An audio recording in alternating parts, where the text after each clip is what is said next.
एक पुलिस वाला हवालात की सलाखों के पीछे से इसे नमाज पढ़ता देख रहा था। वो 25-26 साल का खूबसूरत नौजवान कत्ल के मुकदमे में 2 दिन पहले ही लाया गया था, जहां से चंद दिन बाद अदालती कार्रवाई के बाद इसे जेल मुंतकिल किया जाना था। इसके खिलाफ केस काफ़ी मजबूत था, इसलिए गुमान गालिब था कि एक दो पेशियों के बाद ही इसे सजाए मौत सुना दी जाएगी। मैं एक पुलिस वाला हूँ और पहले दिन से ही मेरा रवैया और लहजा इसके साथ काफ़ी सख्त रहा था, लेकिन इसके लबों पर हमेशा एक दिल मोह लेने वाली मुस्कुराहट होती थी और हमेशा वो मुझे बड़ा समझते हुए अदब और नरम लहजे से बात करता था। और मुझ जैसा सख्त इंसान भी 2 दिन में ही इसके अच्छे अखलाक के सामने हार गया था। अब वो सलाम फेरने के बाद दुआ मांग रहा था। मैं इसे देखता ही रह गया। वो इस तरह खुशू खुजू के साथ दुआ मांग रहा था कि यूं लगता था जैसे वो जिससे मांग रहा है वो इसके बिल्कुल सामने बैठा हो। दुआ के बाद इसकी नज़र मुझ पर पड़ी तो इसके लबों पर फिर वही मुस्कुराहट नमूदार हुई। वो उठकर मेरे सामने आया और हमेशा की तरह मेरा हाल अहवाल पूछा। आज खिलाफ मामूल मेरा लहजा काफ़ी नरम था। बातों के दौरान मैंने इससे पूछा कि क्या वाकई तुमने कत्ल जैसा जुर्म किया है, क्योंकि मुझे इसकी मासूमियत से नहीं लग रहा था कि वो कत्ल जैसा जुर्म कर सकता है।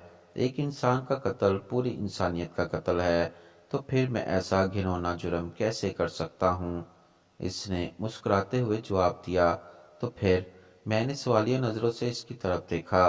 जब अल्लाह इस दुनिया में किसी को इख्तियारात देता है तो अक्सर लोग भूल जाते हैं कि ये इख्तियारात अल्लाह की तरफ से अमानत हैं, और वो इन सब को अपना कमाल और हक समझ बैठते हैं। मेरे साथ भी ऐसा ही हुआ। हमारे इलाके के एक बासर इंसान ने कत्ल कर दिया और इत्तेफाक से मैं वहाँ से चंद कदम ही दूर था। इसने इल्ज़ाम मुझ पर लगा दिया, झूठे गवाह भी तैयार कर लिए गए और मैं यहाँ आ गया। मुझे दुख सा हुआ तो तुम्हारे घर वालों ने कुछ नहीं किया। घर वालों ने अपनी सी कोशिश की, लेकिन वही बात, इस माशरे में लोग भी डर के मारे इसी का साथ देते हैं जो ताकतवर हो। वो फिर से मुस्कुराया था। मुझे इसके सुकून को देखकर हैरत हुई। तुम्हें डर नहीं लगता कि हो सकता है कुछ दिनों तक तुम्हें मौत की सज़ा सुना दी जाए? इंशाअल्लाह मुझे कुछ नहीं होगा। मैंने इसके आगे अपनी अर्जी रख दी है, जिसके सामने बड़े बड़े बादशाह की भी कोई हैसियत नहीं। इसने पूरी यकीन लहजे में जवाब दिया। फिर मैंने सवालिया नज़रों से इसे देखा।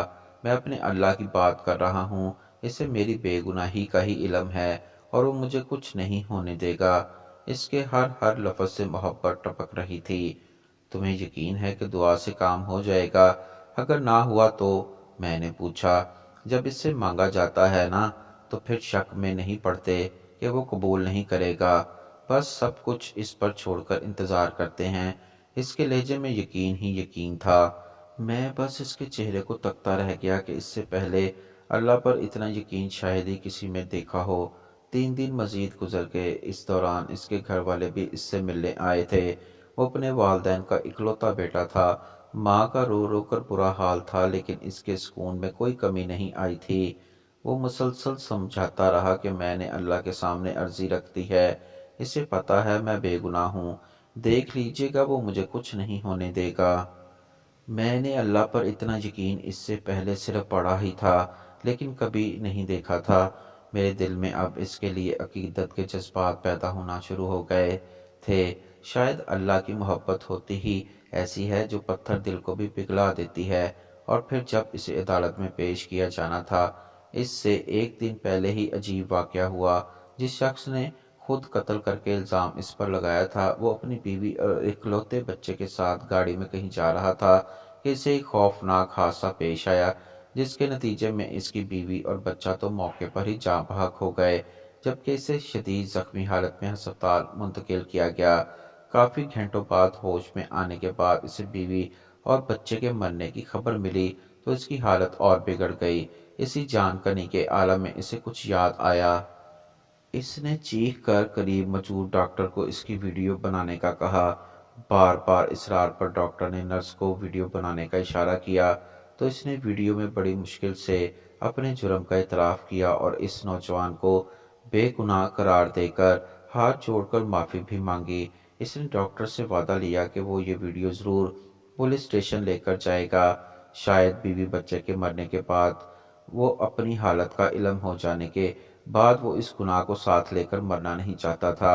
ادھر ویڈیو پولیس اسٹیشن پہنچی، ادھر وہ آدمی مر گیا۔ آج عدالت میں اس کی پیشی تھی۔ عدالت کے سامنے اس کی بے گناہی کا ناقابل تردید ثبوت ویڈیو کی شکل میں موجود تھا، لہٰذا اسے باعزت بری کر دیا گیا۔ میں کمرہ عدالت میں کھڑا گم سم سا سوچ رہا تھا کہ اللہ ان بندوں کی جو صحیح معنوں میں اس پر ایمان لاتے ہیں، ان کی ایسے بھی مدد کر سکتا ہے۔ اس کی ہتھکڑیاں کھول دی گئی تھیں، ماں روتے ہوئے اس سے لپٹ گئی۔ باپ کی آنکھوں میں بھی آنسو تھے، آج اس کی آنکھوں میں بھی آنسو تھے، شاید اس وجہ سے کہ اللہ نے اسے ان حالات پر تنہا نہیں چھوڑا تھا اور اس طرح اس کی مدد کی تھی جس کا کسی کو وہم و گمان تک نہ تھا۔ اور مجھے یاد ہے مجھ سے ملنے کے بعد جب وہ جانے لگا تھا تو میں نے اسے کہا تھا کہ وہ کوئی ایسی بات بتا کر جائے جسے میں ہمیشہ یاد رکھوں، تو اس کے الفاظ تھے، اللہ سے بڑھ کر کوئی ہمدرد اور دوست نہیں، جب بھی کوئی مشکل پیش آئے اس سے مانگیں اور پھر یقین بھی رکھیں کہ وہ قبول کرے گا۔ وہ محض کسی سوچ یا تصور کا نام تو نہیں، بلکہ وہ تو ایک زندہ حقیقت ہے۔ وہ اس وقت بھی ہمارے ساتھ ہے، شہر ایکس سے بھی قریب۔ وہ ہمیں دیکھتا رہتا ہے کہ مشکل میں ہمارا رد عمل کیا ہوگا، اور جو اس سے مانگ کر شک میں نہیں پڑتے، اللہ بھی انہیں کبھی تنہا نہیں چھوڑتا، ایسے طریقوں سے اس کی مدد کرتا ہے کہ عقل حیران رہ جاتی ہے۔ وہ اب واپس جا رہا تھا اور مجھے یوں محسوس ہو رہا تھا جیسے میں آج ہی مسلمان ہوا ہوں، یا جیسے میں نے آج اپنے اللہ کو پا لیا ہے۔ حسبی اللہ لا الہ الا ہو علیہ توکلت وہو رب العرش العظیم۔ مجھے اللہ ہی کافی ہے، اس کے سوا کوئی معبود نہیں، اسی پر میں نے بھروسہ کیا اور وہ عرش عظیم کا رب ہے۔